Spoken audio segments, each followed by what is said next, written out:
As lawmakers' investigations into unidentified flying objects looms overhead, many might be asking, what does this all mean? Hill opinion contributor Marik von Rennenkampff, who also served as an analyst with the United States Department of State's Bureau of International Security, makes the case that the UAP saga could lead to two conclusions. Either the United States government has mounted an extraordinary, decades-long cover-up of UFO retrieval and reverse engineering activities, or elements of the defense and the intelligence establishment are engaging in a staggeringly brazen psychological disinformation campaign. He writes this in The Hill. Marik von Rennenkampff joins us now to discuss. Welcome to our show. Thanks so much for having me back, guys. So, yes, we've been talking about UAPs a lot lately, ever since the David Grush interview. Why don't you tell us more about the potential for what you described as a psychological, disinformation campaign? What does that approach, if that's what's going on, look like? And does that even have to do with what we're talking about now? Are we talking about this because of actions the government or the people trying to either publicize this or bury it are taking? Yeah, it's a really good question, Robbie. And from my perspective, and I'll just zoom out a little bit and take maybe a 30,000-foot view. There's certain facts in this story that I think we can all agree on. And from my perspective, those facts lead to either two extraordinary conclusions. And again, one is that there's this decades-long UFO retrieval and reverse engineering effort, or two, that there is a disinformation campaign. That's just the way I see the facts as they stand leading, those two kind of paths. And as far as the disinformation campaign, I don't know what the motivation would be. Maybe it's to fool our adversaries into thinking that we have some remarkable technology in our possession. I don't know to what end. I suspect that would be, I'm not a lawyer, but I suspect a massive disinformation campaign along those lines would be illegal. That's intentionally targeting potentially U.S. citizens. And so there are reasons to be skeptical of that. But those are the two options that I'm coming up with. And I'd love to hear alternative takes and different theories. But that's the conclusions that I'm coming up with based on the facts as I understand them. Well, I think the argument for a disinformation campaign is that, one, it could be an effort to distract from other kinds of news stories that are less advantageous to either or both establishment parties. I don't think that the deep state, I think people would argue, is particularly concerned with whether or not the actions they take are legal. There, of course, have been efforts to promote certain kinds of art and culture in the past. For example, in the mid part of the last century, representational art was disfavored as an effort by the CIA in favor of abstract art, because representational art was seen to be kind of Soviet and advancing people's movements and valorizing the proletariat, as opposed to abstract art, which had fewer narratives. So that certainly is not a thing. That kind of social public manipulation is not beyond the reach or the historical choices of the US government. But I guess on the other side, people don't want to prematurely discount what could be an incredible revelation if it is substantive and real. So what is the best evidence in your mind that the timing and quality of the revelations that have come out of late are not connected to a misinformation campaign from the government, but are coming out now because of other kinds of reasons that are more credible? So a great lead up and great question, Brianna. I think from my perspective, I've followed this very closely. It's obviously a fun topic to look into. And from my perspective, this all started in 2007 when Senator Harry Reid, started up a fairly secretive UFO analysis program. And that is the genesis. That story is culminating with what we're seeing today. So I'm not sure this is this is happening now for a particular reason. And I want to kind of maybe get into the nuts and bolts of, if we're thinking this is a disinformation camp, the nuts and bolts of this are that we understand, and Grush said this under oath, that he had individuals who claimed firsthand knowledge of these UFO retrieval programs provide protected disclosure, that's a legal term, to the intelligence community inspector general. If you willingly and knowfully lie to the inspector general, that is a $10,000 fine and or 5 years in prison.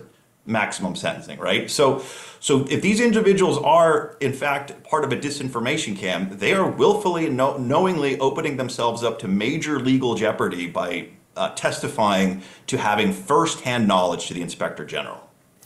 One thing that continues to frustrate me as we watch these interviews and we see these hearings is that there always seems to come a point where the witness, the expert, the person who says there is evidence out there, some evidence of crafts being recovered, maybe even bodies or things pilots have seen that are pretty incontrovertible, but they'll say that, you know, this evidence is being held somewhere else, or a person with more direct knowledge of it than me would like to come forward but can't come forward for various reasons, because their job might be in danger, so they're anonymous, or there's some official somewhere who theoretically, right, has the keys to the locked room where the actually recovered crafts are. And what I want to know is we never seem to get to the point where those people are being unmasked. Like we talk a lot about censorship on social media with respect to COVID, with respect to a bunch of subjects, and it's increasingly come out that actually the federal government, specific federal bureaucrats, told Facebook and Twitter, we would like this content taken down. We would like this content taken down. We didn't know who those people's names were, but now we actually are learning who their names were. They're the comms people at the CDC and the FBI and the State Department and the White House. How can we get What does it take to get to a point where we actually know the identities and can hold accountable of the people who are supposedly responsible for covering this up and preventing people from testifying?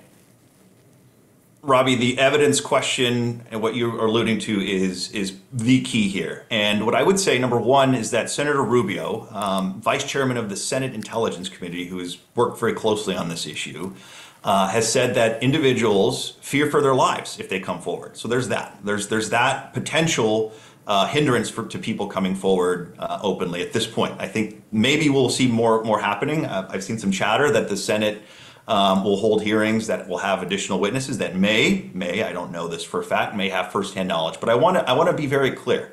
The individuals who have seen and spoken to or seen the testimony of these firsthand witnesses have responded in a fairly remarkable way. And I'm talking most specifically about legislation that is now passed the Senate, that is sponsored by Senator Schumer, that is literally a carbon copy of Grush's allegations, right? It defines legacy program.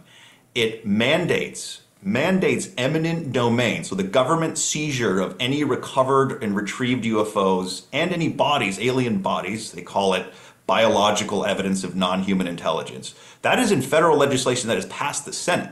So the individuals who have spoken to these people who have claimed firsthand knowledge have responded in a fairly remarkable way. And I think more people need to see what is actually in this legislation, understand the magnitude of it and the gravity of it.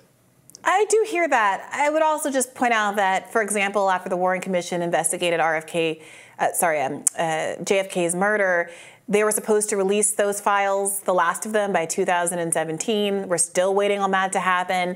Having legislation that dictates disclosure doesn't necessarily mean that we're actually going to get those disclosures, especially when there's caveats like you don't have to disclose it if it's against the security interests of the United States of America. So, we're still holding our breath. I think both Robbie and I very much want to believe hashtag Roswell, hashtag Scully Mulder, but we're all still just really hoping that evidence comes out. But let me ask you about this. UFOlogist Jeremy Corbell weighed in on what the public should be feeling about flying objects. Let's take a listen. You said put on your tinfoil hats. People should put on their battle helmets. Right now, this is being taken seriously from the world public. It's a serious topic, and people need to understand why it's a serious topic. Why, to you, is this a serious topic, assuming that you agree with his framing there? I think for the very simple reason that we've had multiple very credible fighter pilots, naval aviators, come out and say that they have encountered objects that are capable of flight characteristics that are well outclassing our most advanced fighter jets, right? We're talking about objects that can remain spherical objects that can remain stationary against hurricane force winds. No wings, no propulsion. We're talking about a tic-tac shaped craft that can literally accelerate to Mach hypersonic speeds at the drop of a dime. That is no technology that we have now or will have in any foreseeable future. So I suspect, just from a very basic national security level, this is a remarkably important issue, right? When we have that kind of technology apparently out there. And the second point is a basic safety of flight. We've had Ryan Graves, Lieutenant Graves, has spoken quite a bit about this. He testified before Congress. We've had near mid-air collisions with these objects in our military working areas, in our training areas, right? And that's not where we, by the way, that's not where we test top secret, new secret technology. This is very regimented airspace that is closely controlled. And when fighter pilots are training for combat or for anywhere else, every inch of that airspace is controlled, and we know exactly, we should know who's operating that airspace. So we can't say that in those particular instances we're dealing with our own technology. Marik, very insightful. Thank you so much for joining us. Thanks so much for having me. Tomorrow on Rising, we'll be back with more cake, more Dungeons & Dragons. I don't think so. I only get one birthday a year. We don't have to do this again. Your birthday's coming up, though. Tuesday. We will absolutely recognize that. But thank you so much for tuning in today. Be sure to like, share, and subscribe so you never miss any content. And for those of you who prefer to listen while you're on the go, we're now available anywhere you listen to podcasts. See you later, guys. Take care.